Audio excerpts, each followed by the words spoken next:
Selanjutnya kita akan membahas pengertian likuidasi bertahap. Likuidasi bertahap adalah proses pembubaran persekutuan atau partnership di mana aset non-kas dijual sedikit demi sedikit, tidak sekaligus. Karena itu pembagian kas ke sekutu juga dilakukan bertahap sesuai realisasi penjualan aset.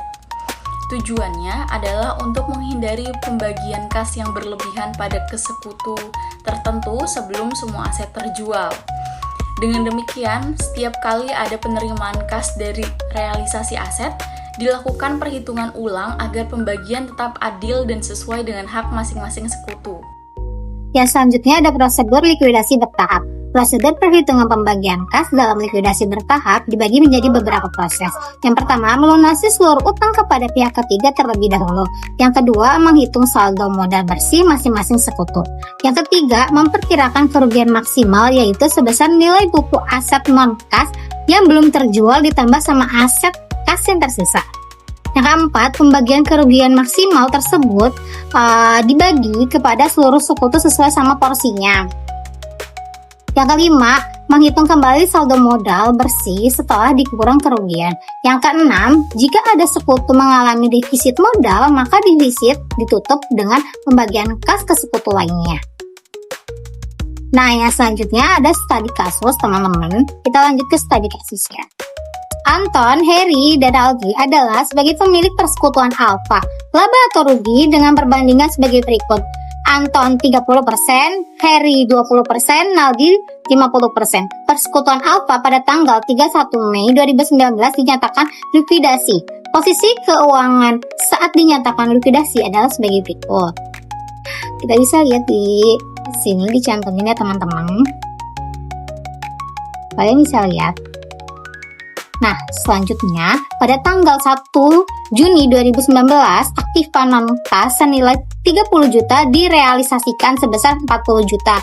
Pada tanggal 1 September 2019, sisa aktiva non-kas direalisasikan sebesar 100 juta. Maka, laporan likuidasi disajikan sebagai berikut dalam ribuan rupiah. Kita lanjut ke penyelesaiannya, teman-teman. Ada dua tahap realisasi aktiva non-kas tersebut. Yang pertama, tahap pertama yaitu nilai bukunya sebesar 30 juta rupiah dan nilai realisasinya atau yang dijualnya itu sebesar 40 juta rupiah.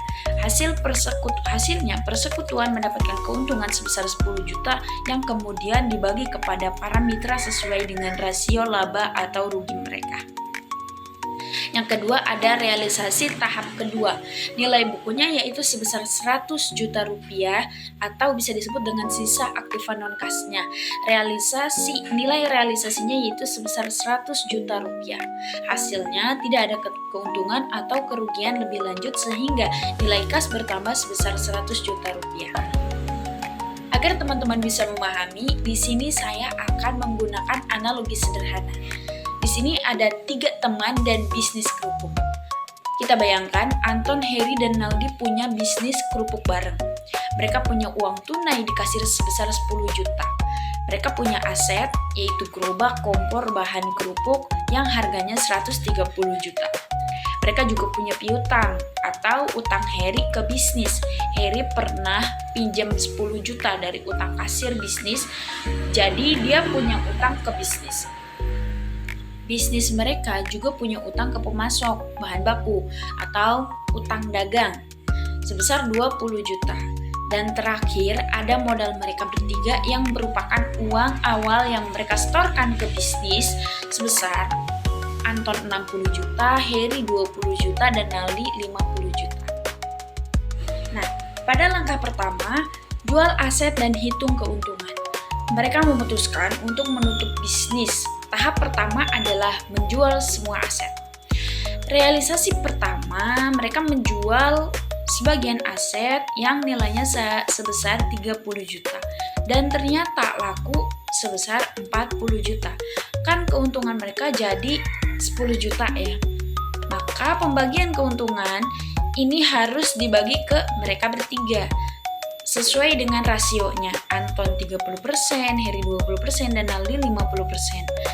Mari kita bagi semuanya dan berdampaklah. Dampaknya yaitu Uang di kasir sekarang jadi 10 juta.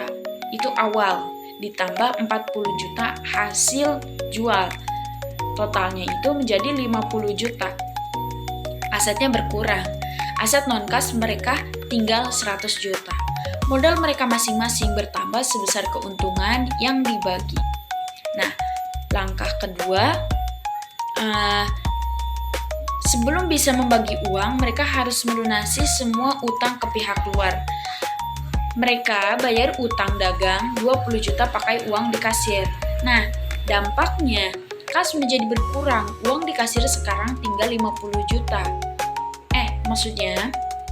Dampaknya uang di kasir sekarang tinggal 30 juta karena 50 juta dikurang 20 juta tadi. Utang menjadi lunas, utang dagang mereka jadi 0. Mereka masih punya sisa aset non-kas senilai 100 juta. Mereka jual semua sisa aset itu dan laku 100 juta. Anggap saja tidak ada untung ataupun rugi.